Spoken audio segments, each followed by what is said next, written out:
This is the Slow Wardrobe. Come and have a look. Hello, welcome to episode 24 of the Slow Wardrobe podcast. My name is Linda and I am your host.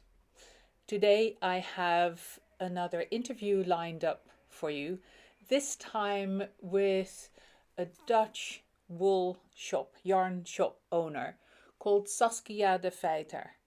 Saskia has been on my radar for a couple of years already. Our paths have crossed numerous times. One particular one that I can remember is a couple of years ago at Yarndale up in Skipton, when I ran past her stall and thought, oh, I hear Dutch. And I had a chat with her then.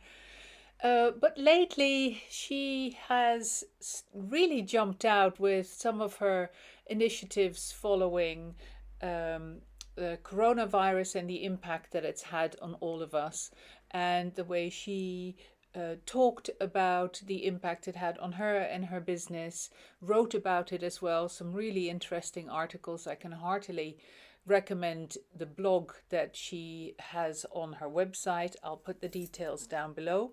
She was one of the first in her street in Holland to close the shop before all shops actually had to be closed when the virus rolled across our countries. And she has been very mindful, I think, in her approach to the loss of face-to-face trading, as well as the whole community aspect that a yarn shop, a local yarn shop, fulfills. We talk about that at length. It kind of came as a good time for her. You know, how can a pandemic be good timing? But like in my case, it really made her take stock and see an opportunity to change direction now. So she talks about that as well. Some very exciting things lined up in the future, which you can all be part of if you like. So next time, 2 weeks from now, we'll be back to a normal podcast of some combination of my knitting and layer cake news. One little bit that I'll squeeze in now. My new sample, I finished it. So this was made using the first of the layer cake linen twisted fade sets, the colorway Flower Garden. And there will be more colorways coming soon, but this is a new design, very, very long, skinny-ish scarf, specifically designed to show off the 7 different colors in a linen fade. I hope you like it. Available as a kit on the website. But without further ado, here is Saskia from Wol Rotterdam. Enjoy.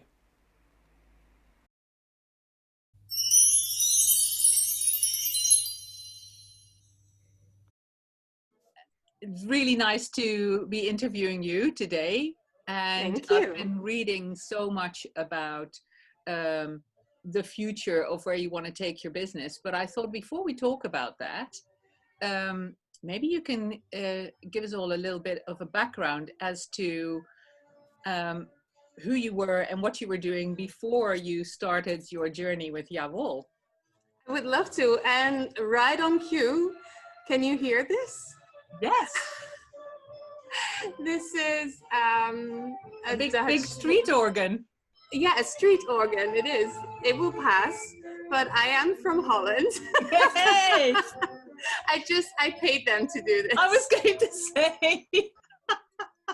Perfectly on cue. Oh, how cool is that? And then they're fading out right now.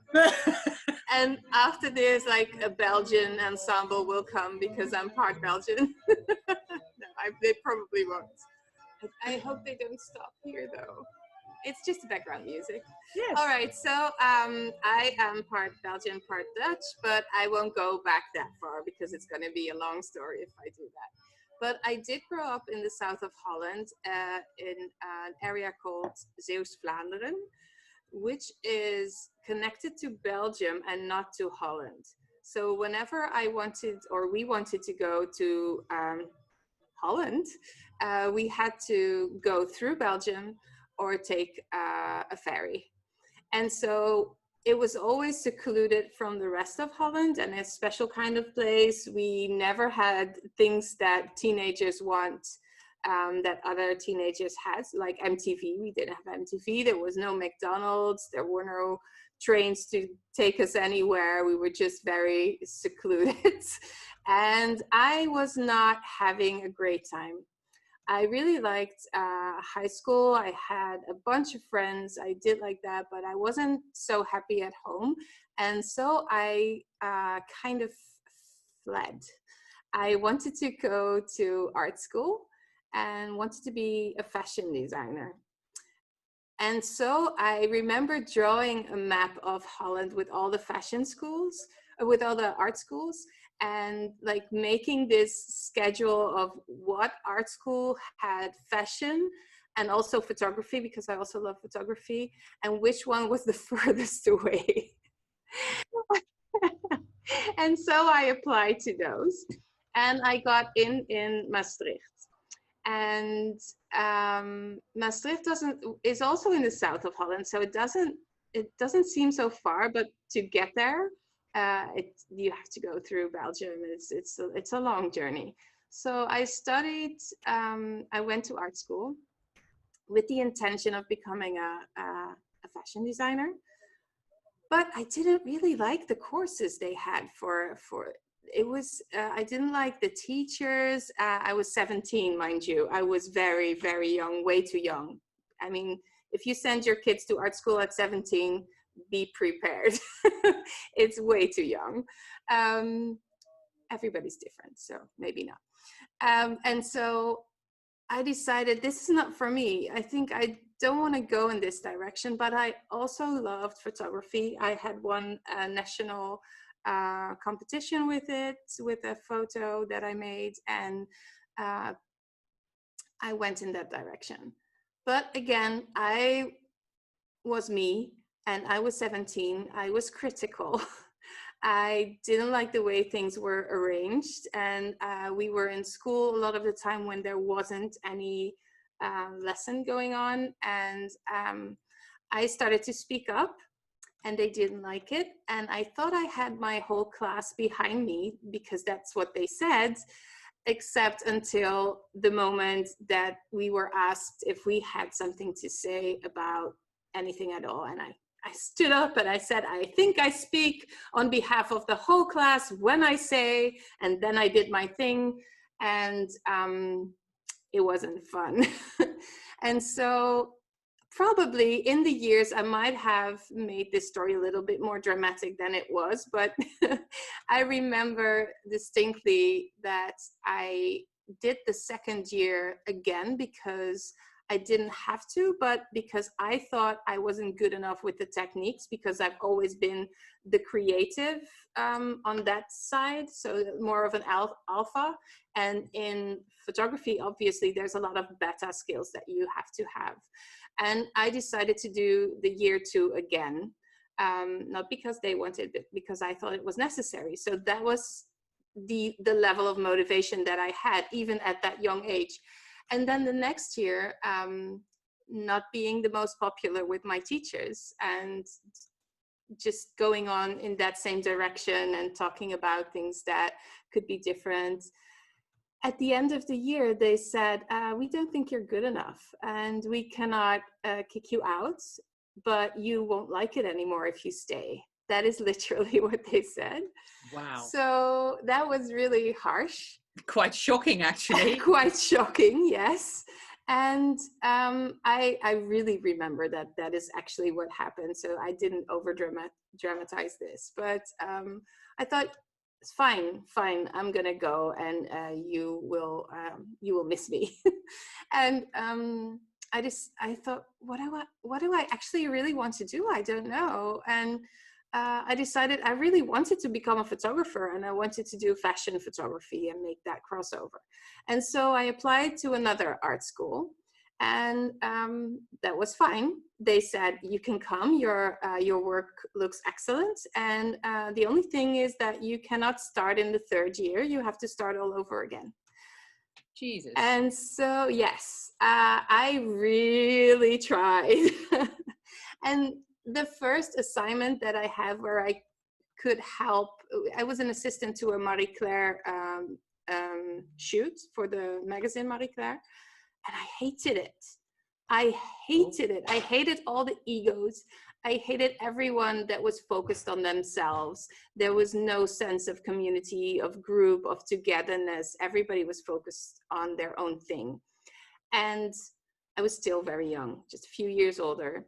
And I thought, can I swear a little bit? Of course. Sod it. I'm not going to do this. This is not me. And I just went up and left.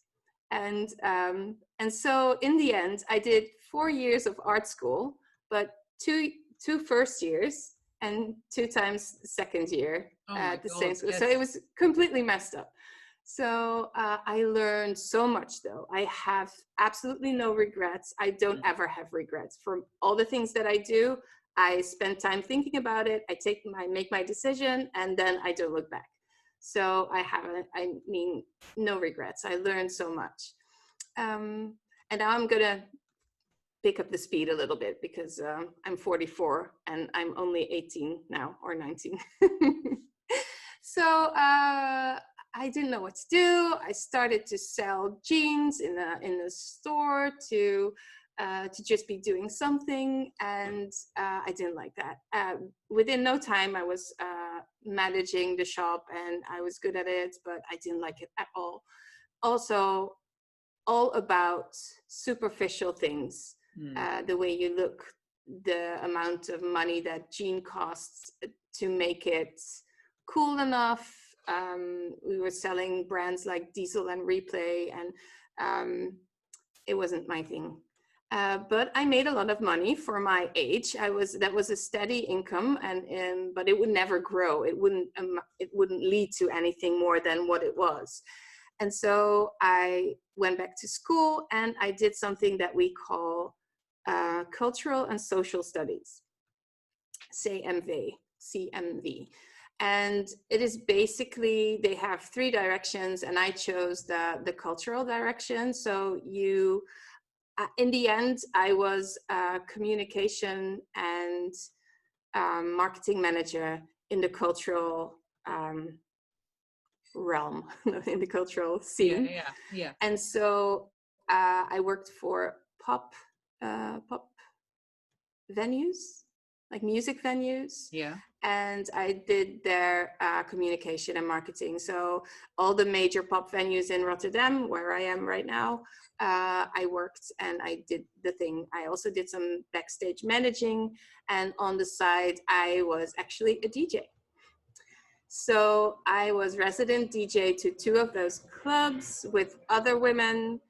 Usually I had 2 duos, 1 duo, a trio, and then I started a female DJ collective consisting of, if I remember correctly, 8 DJs. And there was a fashion designer, there was a graphic designer, and we were kind of this art feminist DJ collective. It was super cool. Very cool. Yeah, it was very cool. Sounds fantastic. Yes, we actually made it to Stockholm, where we played at some sort of weird magazine. That it was amazing, but we were 8 women, and that sometimes can be hard. And so we didn't last. Fun fact, though, is one of those women is still my friend, and she lives in Denmark, and we are now in the same business course that we're doing together. And so some energies go away and come back again, and some things go away and then let go and drift off. And she was one of those energies that came back to me, and that's really something that I'm really grateful for, because we're now really good friends. And so from then on, I was a marketing person in the music industry, and I was ordering other creatives to do things for me. So can you make me a poster? Can you make me a website? Stuff like that. And because I am a creative myself, I would never do their work for them. So I let them do their work, and I just gave them directions.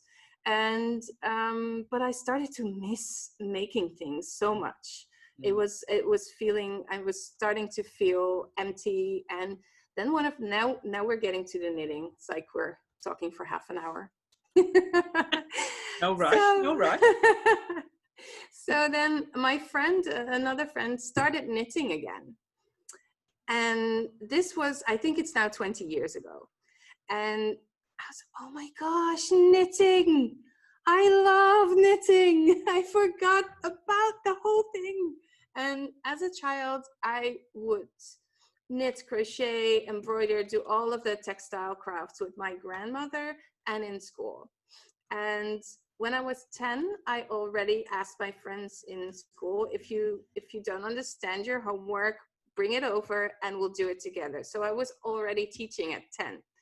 And my most fond memory of when I was about 6 years old, 6 or 7, is sitting on the library floor and sitting next to the craft books and feeling this feeling of all that is possible, all that is folded in those books that are not there yet, but will be one day. And it was so magical. And I can still get that feeling from a knitting magazine or a ball of yarn. And I'll go, oh my gosh, this can become this or that. And it's really magical, and it still is. And so from the memory, those fond memories of knitting and seeing my friend knit, I picked up my needles again and stepped into this whole new world of knitting that I didn't know yet. And I'm talking about Debbie Stoller, that wrote Stitch and Bitch book, and started the Stitch and Bitch communities, I guess. And she has always been a big example for me. So she was one of the first, as I kind of call it, new knitters, and which are not so new anymore. I mean, 20 years ago, I think. But like a new wave. And I was absolutely smitten again. It consumed me. I did nothing else. And I wanted to learn a lot fast. And the way I did it was I would use these little books, and they had one skein wonders, everything that you can make with one skein.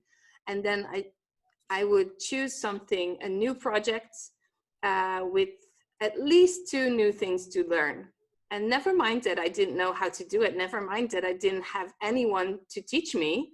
Even there weren't even as many YouTube clips at that time. It was just, you had the pattern and you just muddled through until you knew how to do it and make loads of mistakes. And that's how I learned. But I was still working in the cultural realm. And I, at that time, had like 5 people working for me in my team, but I was pregnant. I was expecting my first kid, who is now 12, and they let me go because I was pregnant. I was told, you are not so focused at the moment, and we fear that if you have kids, you might be even less focused. And so you cannot do that. You cannot like sack somebody. No. But they didn't. They just didn't prolong my contract. The timing was great for them, and it sucked for me. So, but I cannot. I was like, whatever.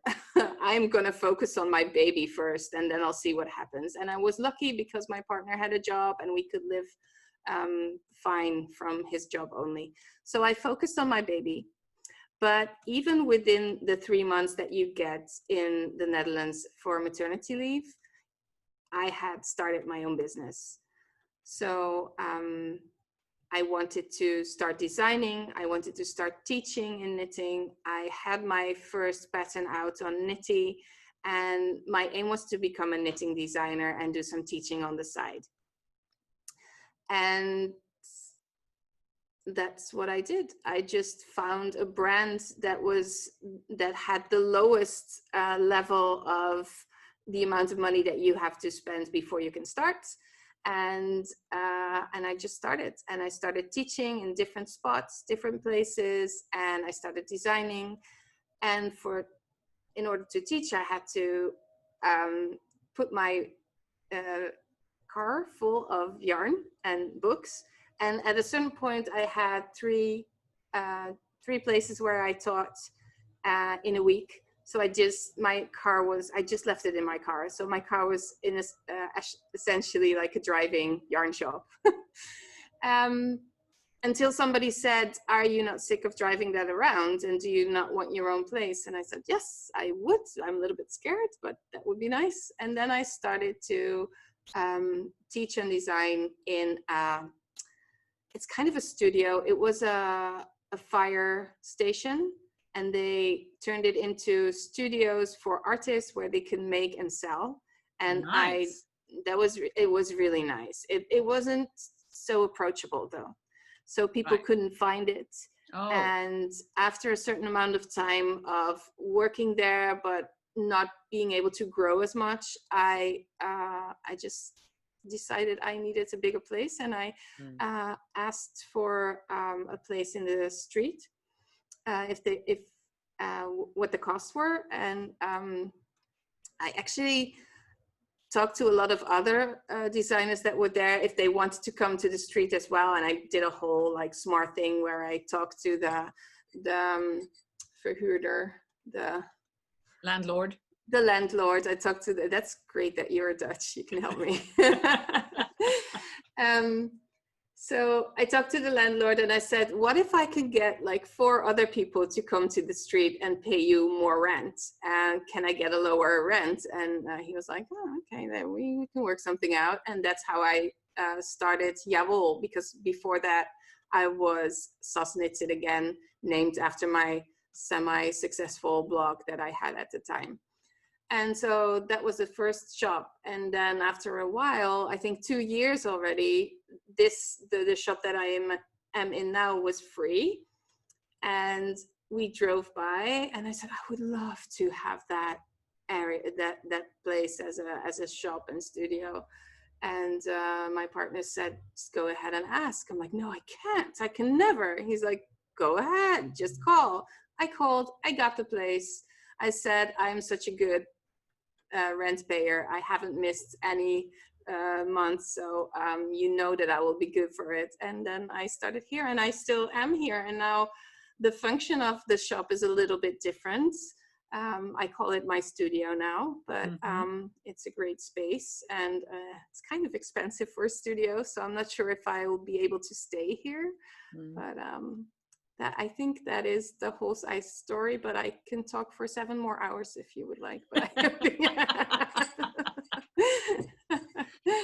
Fantastic. Well, quite a journey before you got to where you are now. Yes, and the fun thing about it is it's full circle, because I actually am working in fashion one way or another. And you're doing design work. I have been using my skills in photography. I have been using my skills in selling, like when I was selling the jeans. Everything that I've picked up and learned along the way, I have been able to use in what I'm doing today. I think the hardest part about everything was my peers when I was this manager.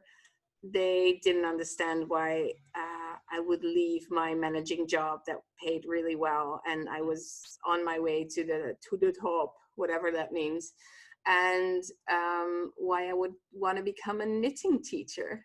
And that was what I called myself at the beginning. What do you do? I'm a knitting teacher. And now I'm an entrepreneur. Yeah. And I feel like I'm an entrepreneur. And it's a whole different thing. It's just I work with yarn and people. Yeah. But it could also be... Could be anything, really. Just happens to be phones. yarn and people at the moment. Yes. Yeah. Absolutely. Yeah. And that's not completely true, because I started because I love this. I don't think I could sell anything that I don't love. No. And that's also like a big handicap in the business world. I mean, and that's what you can see as well in our world, where lots of people do it out of love. Yeah. But like, there's a lot of complicated issues with trying to make a decent living, and also working in the hobby atmosphere, where your customers are 9 out of 10 are your friends, or you are connected with in a certain way. There's no distance, there's no boundaries.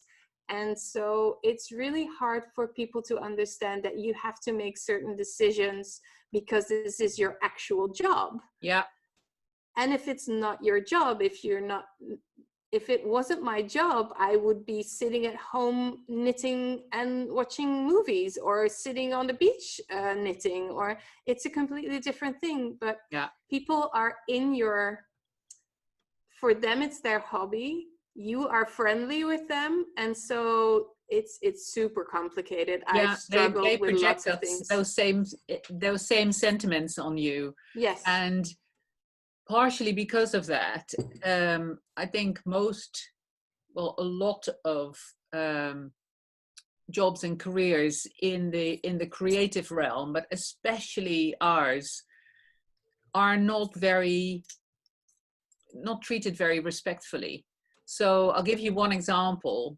When we reverse this interview, and next time around, I'll tell you my backstory. You'll be doing the same thing I've been doing for the last 20 minutes, which is biting your tongue, because there are a number of parallels between us that is unreal. But I'm so curious now. Keep that for later. Okay. Yes. And we'll link to each other's interviews so people can listen to both of them and see So that's unbelievable. But just to give you one example, when I moved into my studio, which is also on like a shopping street, I opened it as a shop initially, as well as having the studio and making things and designing things and whatever. And within a year, I had shut up shop and turned it into a studio full time, because I live in a small village. There's like a couple of thousand people, so everybody knows each other.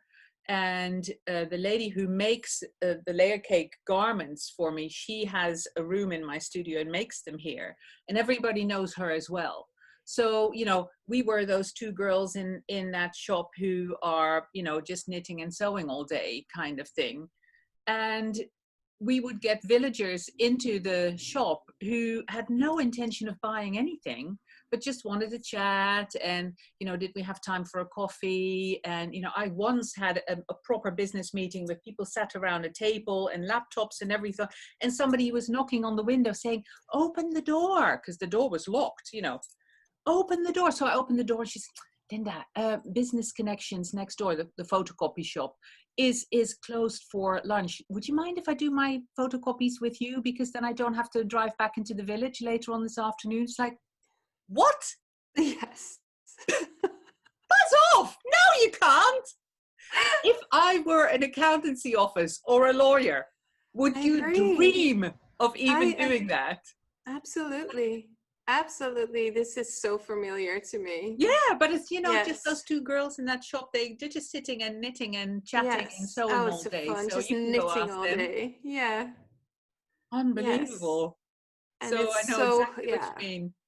Absolutely. Yeah. Oh gosh, the stories I can tell. And I'm starting to, actually. For the longest time, I'm an open book. People that come in my shop will know that I'm always super honest, and that I will always talk about what's going on.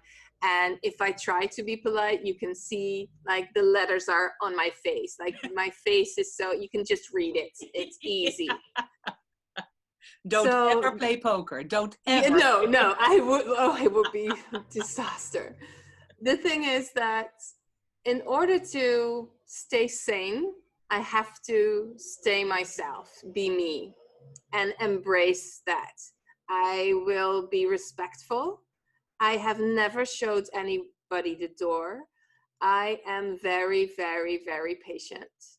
But I will have to talk about it sooner or later. So I've been so blessed with my woolies, my friends here that have been so patient with me, like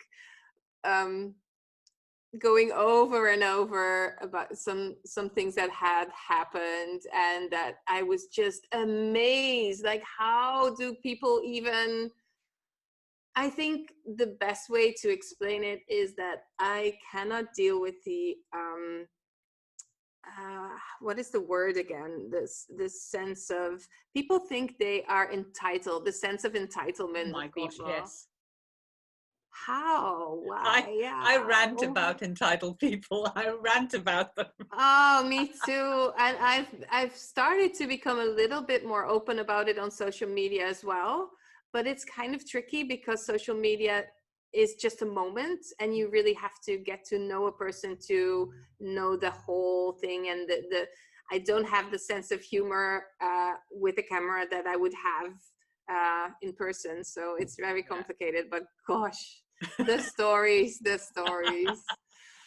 Yeah, I am actually, to be quite honest, this is like a vacation. Like closing the door to the shop has, mm, okay, I'm just gonna say it. I was on the verge of a burnout for a while. I was like going up and down, and almost getting there, and then noticing it, doing something about it, and going back, and I was not the most fun person. I was starting to become cynical, and I just needed a break. Because in a shop, there's just a lot of emotional labor that you do. You Incredible, yeah. listen to people's stories the whole time. They tell you the most awful things, and you have to go home and like shut off your brain for all the sad things that happen to people, or the boring things that you don't want to listen to. But it's actually part of your job Yeah. in a shop like ours. Yes. Not because we think it's part of our job, but because there's this culture. Um, yeah, so I'm taking a big break at the moment, and people are sending me messages daily. When are you going to reopen the shop? Because on the Google business page, the only thing you can do is either fill in these weird opening hours so people get confused and they're like, I don't know what's happening, or you can say close temporarily because of COVID, or you can say close forever. And I'm not closed forever. Wol is alive and kicking. I am just doing different things right now because of COVID, and I can talk about that later. But yeah, so people are sending me messages, when are you going to reopen, when are you going to reopen? And it led to a message on my homepage that conveys my message in a mixture of like right to the point, humor, and also people, it's just knitting. I know how inconvenient it is for you that you cannot see the colors in daylight. I know it's super annoying that you cannot feel the yarn. Yeah. But it is just knitting, and there's no reason to make me feel so bad about it, because I am going through things here. Yeah. I am here as well. I have had so much shit going on. I'm like, pack up your entitlement and take it somewhere else, lady. Holy crap. God almighty. Yeah, so I am really enjoying a little bit of a break, even though I still get those messages. But actually, I don't want to be all things to all people anymore, Linda. You Mm. know, I just feel that if you are the knitter that wants to make better choices within your knitting, if you want to take a moment to think about what's going on around you in the world, with other people, with animals, if you think that is important to you, then I would love to give you my attention. Yeah, yeah. But if you're just here for fast, because it's your local yarn shop, because something I sell is cheap, then that's not what I'm here for, because I cannot make money with this. So I might as well do it from the heart. Yeah. And I'm not about to give up. And I don't feel like it's not giving up. If you, at this moment, stop having your business, you're not giving up. It's just, there's awful circumstances for small businesses right now. And people that have a hard time are not giving up. They will have tried their best. It's just the consumer has no idea how hard it is. And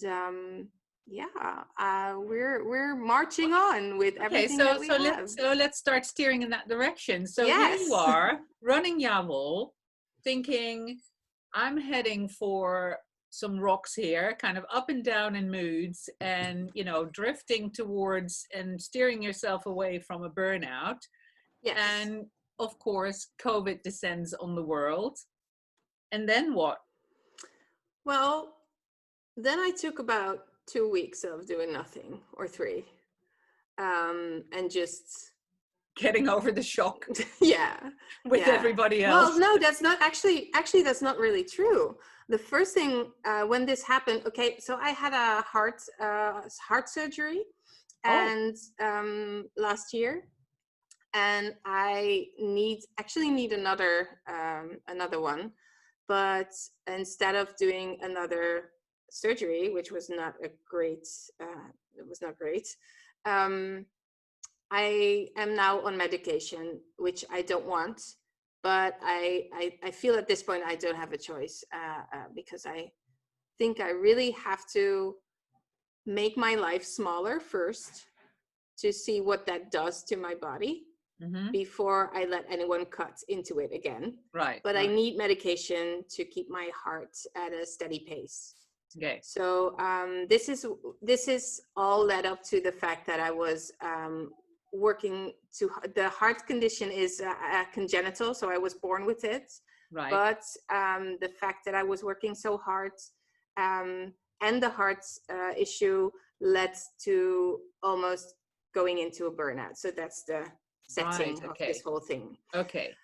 So I was already closing the shop another day and another day, and I was only open on Thursdays and Fridays and Saturdays, and then only Saturdays, and just to keep myself healthy. And then COVID happened, and because I'm one of those people that are at risk, actually 3 times, because I'm asthmatic as well, and I'm overweight. So I'm like a time bomb, Corona time bomb.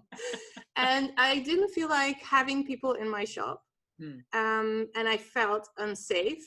And so before everybody closed their door, I called Angela, my sidekick, and we sat down in the shop, and we actually literally, like in the movies, got out the blackboards and wrote down our plan. What are we going to do? So I was the first one in the streets that closed her shop for COVID, and I haven't reopened. And I sent emails to all my students, because Wol does a lot of teaching as well. We have weekly groups. I do private sessions, one-on-one sessions, and we have lots of workshops with other teachers. I have like 5 teachers that work here on a steady basis. So Wol was actually a needlecraft school as well. So I had to let all those people know we're not doing the workshops anymore. We are pausing everything until further notice. We are not doing it. And I was like, that was the craziest 2 days. It actually felt like a movie, like you preparing this huge plan, and then step by step and now we send the email, and now we do this. And it was weird because nobody else was doing it, and I felt like people are gonna think that I'm overreacting, but I don't give a shit. I don't care.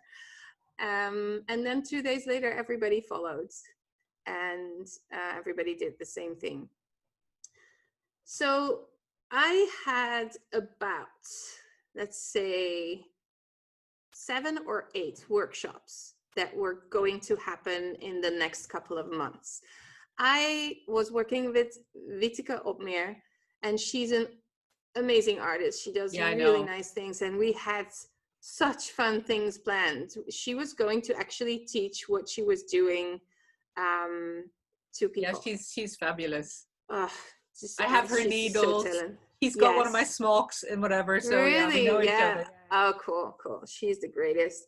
And I was so excited to have her actually as a teacher. She would take people from the shop, go into the forest. There's actually a real forest quite close to the shop. We're in the middle of Rotterdam, but it's a park, but it's a big park. It's with lots of trees. And so she was going to teach outside, and that was not going to happen.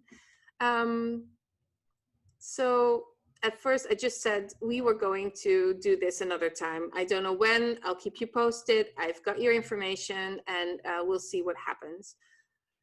And then it looked like it wasn't going to happen at all anytime soon. And so I had to decide something, because you cannot say this 1 week and then the next thing and just go back and forth. That wasn't like the most healthy thing for me as well. I needed to have some direction and closure and deciding to do what's next. So I said, I'm going to close the shop. There's not going to be any more web shops. I'm going to focus on like be really mindful about it. Actually, what is happening now? What do we have? What can we do with this situation? Because all we have is the now. Actually, we don't know what's going to happen. I think in Holland already, more people are getting sick again. So people are completely relaxed on the street, like everybody's touching everybody, but it's coming back. So we only have the now. That's that's the way I can deal with this anyway. And so I just said, this is it. And I'm going to focus on my online business. I'm going to promise you that my website is going to be a lot more friendly for online shopping, because up till then, the website was like an extra service for the people that also shopped at the shop. So if you wanted another ball, something, or if you've already seen some yarns, for me, it was also a web shop is not ideal. A shop is ideal. You want to feel, I agree with those people, actually. You want to feel and you want to see the colors. And so I focused my attention completely on a new website. So I worked with my partner, which I've never done before. It's just interesting, but it went well. And we built a new website from the ground up with no extra funds or anything, just building it yourself with a filter that helps people a lot more. So for starters, you can filter on softness, which is a new thing, and it's kind of hard to do that. But I think in 12 years of doing this, I know how to scale a yarn, and it's not my personal opinion. I can speak for a very general opinion of softness of yarn. Yes. So I worked on the website, made it better, but it took a long time. And just last week, I thought it needs to go out there. People need to have a better experience, and it's not perfect. It's a work in progress, but it will always be. So let's get it online and let's do it. And I also thought the biggest thing that is gone now is the community. And a community has always been a big part of Wol from the beginning, from when I found out that people are just going to come drop by for a chat. I decided to at a certain point, after being very frustrated that my friends came to hang out during my work hours, I decided I might as well do something with it and turn it into a cafe. So I've had a cafe, and people would come by every Saturday, have fresh scones that a friend of mine made, and it became a thing. And then the community kind of got in the way of the selling at the shop. So they were sitting in the middle of the shop, chatting away, and new people were coming in, and they were completely overwhelmed by all the chatting and all the people that seemingly know everything. So they became kind of, it was a weird time. So I slowly... Is this a yard shop or a buurthuis? Yes, exactly. And it had that kind of, it was two things, because in itself, it was fabulous. People came, there's a lot of lonely people, and people that you look at in the street and you think, this is a perfectly normal person. There's no reason for this person to be lonely, but they are. And you cannot tell from what a person looks like. And it was really nice to have a place that people could come back to and talk to other people, to have something in common. And, you know, with knitting, once you're knitting and you're not looking in people's eyes, like, people talk about everything. Yeah. Like, there is no filter, and that's a good thing and sometimes a bad thing. So the community aspect of Wol has always been really important. I have embraced it. I've pushed it away, embraced it again, pushed it away again. But I've come to accept that that's actually a large part of why I like it, and a large part of why I don't. And so I couldn't just do nothing and say, guys, I've closed my door, I'm so sorry, and just do my own thing. So I was already working on a digital community, and I decided now I can do more with that and give people what we have been giving each other here.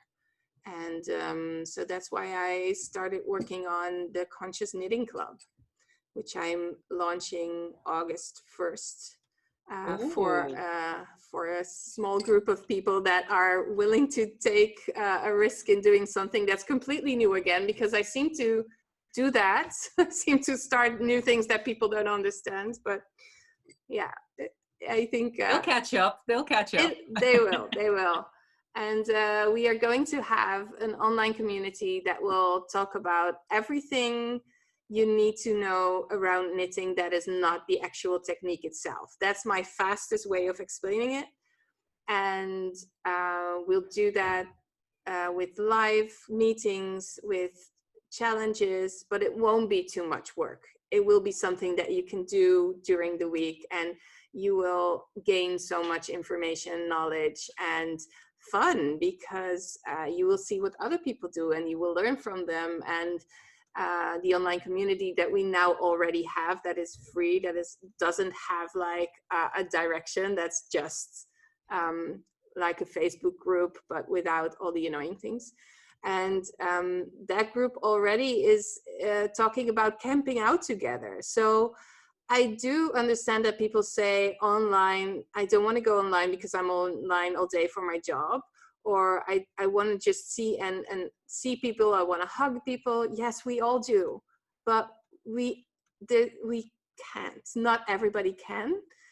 And this is a great alternative, and it can also lead to more. If things are getting better, I don't know when, but when they will, you can trust me to organize a get together. We will get together again, but for now, I cannot take the risk. And I know there's many people that feel the same. And what's also really cool is that I've been here for local and semi-local people, and now I can be there. I have more time to spend for people that are in a bigger area. Yeah. So it's just a different way of spending my time and my energy on new people and the people that were already here. So I'm super excited about it. Yeah. So that wider community, you said it's a bit like Facebook, but not with the annoying bits. So Yes. where do they meet? Do they meet on your website? Well, through my website. Through your website, right? Yes. It is actually another platform, but it feels like you just click a thing and then you go through the other platform. It is called Mighty Networks, and I have my own network there. Okay. And the easiest way to explain is like a farm. So everybody is welcome there for free. They are like the sheep outside in the fields. And once you want to actually do something extra or work on something, work on a goal together, that's the club. And that means you go into the farmhouse and you go sit at the table. You go through a door. And later on, probably next year or in 6 months, I don't know, depending on how much time I'll get to work on it, I will also do courses. Excuse me. But I won't probably, I'm thinking now, I don't want to take them. I want to do live courses with people with me so we can interact much more. And that works just, I think that works better if you, well, for some people, some things work, and for other people, other things work. Excuse me. But I like to be in touch with the people that I teach, so I can answer their questions and everything. So that would be going from the farm kitchen table to sit by the fire. You'll be you'll be more comfortable. You'll have deeper engagement, deeper stories together. And so that's a way of explaining it. The great thing about it is it has an app for your phone, so you can engage on desktop or on your phone. And I will explain how it works and what it looks like. Next week, I'll have 3 days where I invite people to join, and we'll have like a mini festival thing where I'll give you some homework assignments as well. We'll figure out how this thing works. I know how it works, but I'll show you how it works, and we'll do like a mini version of the club. So you can get an idea for free, and if you like it, you can join. And if it's not you, then it's fine. Then you don't join, and you've had 3 fun days of doing things. And during these days, we will work on our vision board for future knitting together. So that's what we'll be working on. And after 3 days, you'll have you'll have a perfect idea of what the community looks like and how it works and where you can find stuff. So yeah. Nice. I'm super excited. Yes. I have so many cool ideas. I can't wait, but it's really hard to convey it if it's a new thing, you know? Yeah, yeah. So yeah, I think and you don't have any reference to explain, exactly, you know, it's like this or like that. It isn't really like anything yet. No, not yet. It's I think it's mostly like scouting, maybe. Like you learn how to, I know, but I'm thinking of using a Moonrise Kingdom pictures, because that's a really cool movie by Wes Anderson. So that makes it a little bit, scouting. I actually know a lot of people in scouting that love it, but it doesn't have like the coolest reputation. But what we be essentially doing is connecting with other people over information, not about the forest, but about sheep and knitting and doing things together, things we might think are a little bit scary, like sharing our stashes and stuff like that. Nice. Yes. So if anybody who's watching this now wants to be part of that next week, what do they do? First of all, go follow me on Instagram, Wol Rotterdam, @Wol Rotterdam.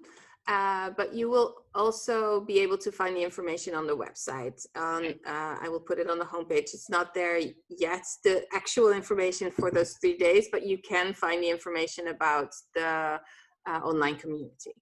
And the website is www.ja-wol.com. And yeah. I'll make sure that people see that below us as well. Yes. Thank you. Cool. And then Yes. they can take part in that event next week if they want to. Yes, and I'll have some nice things to give away as well. We're actually going to make a little bit of a party. I'm not a big giveaway person. I like to give my attention, and it's hard and not as much stuff. But this time, I'm going to give away some stuff, and so if you're there and if you do your homework, you can get something cool. Well, I'm definitely going to participate. Woo! Absolutely. Oh yeah, for Nice, sure. Linda. I'd love to have you. You'll Yeah, be yeah, one yeah. of the founding members. Like, Oh, that sounds cool too. it is really cool. I think I have no idea how many people will start, but I'm focusing on a small group that is curious enough to do this, and then doing it for a half a year or something, 6 months. And then the people that are in it can also talk about it and see what they like, and I can learn from them. And then we'll probably do another big restart, but for now this will be actually really the founding members, because Yeah, you will be the first ones that do this. yeah. No, the Yeah. only format that I have seen in the whole knitting world where there is anything club like going on are, some people who have a Patreon account to help fund their podcasts, for example. And the most um, established version, I guess, the most elaborate version, I guess, that I've seen of that are the couple that run the Fruity Knitting podcasts. Do Mm-hmm. you know them? Have you seen Yes. them? Yes. And they actually have different tiers of membership Yes. in their Patreon, and it's a similar thing of being either more or less involved, just being a bystander and looking what's going on, or Yes. contributing in a small way or contributing in a much bigger way. They have Yes. that kind of tier system, and now that's very much focused on their podcast and their interviews. So it's got a very different focus from what you're going to do. But Yeah. it's the only other thing that I can think of that I've come across that has, like different levels of engagement and different Yes. levels of membership, if you like. Yes, there are yarn memberships where people pay to get yarns sent to Yes, them, of like course. Yeah, stuff, but yarn that's clubs. Yeah, differently. yeah. And I used to have, for a short time, I had a Patreon account as well, but that felt, it's more of to me, it felt like, can you please give me money? And the way I'm doing it now is I am providing you with something that you then pay for. It's not all that different. It Mm. just feels really different to me. Yeah, no, I get that. I get that. Yes. So yeah. I'm just looking forward to, and also it is essentially my own space. There's no ads. There is no weird timeline where you can't find anything. Things make sense. They're logical. Of course, you have Mm. to get used to it for a couple of days. That's why I'm doing this 3-day thing, because it's a new thing. At the same time, that's what people say. There's another app. Yes. And tomorrow you will upload another app, because this is how we live today. Yeah. So that is not an excuse not to do it. It is another app. Yes. And have fun with it. Yes, exactly.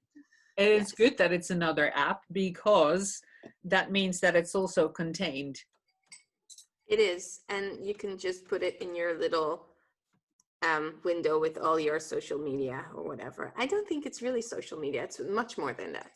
Yeah, I think so too. Yes, and It runs we've deeper. been working with it for since I think October last year, just to have the general group of people there and connect to each other and see how it works and everything. And people are active there every day. They love it. I love it, and it's not necessary for me to be the one to. It's a community.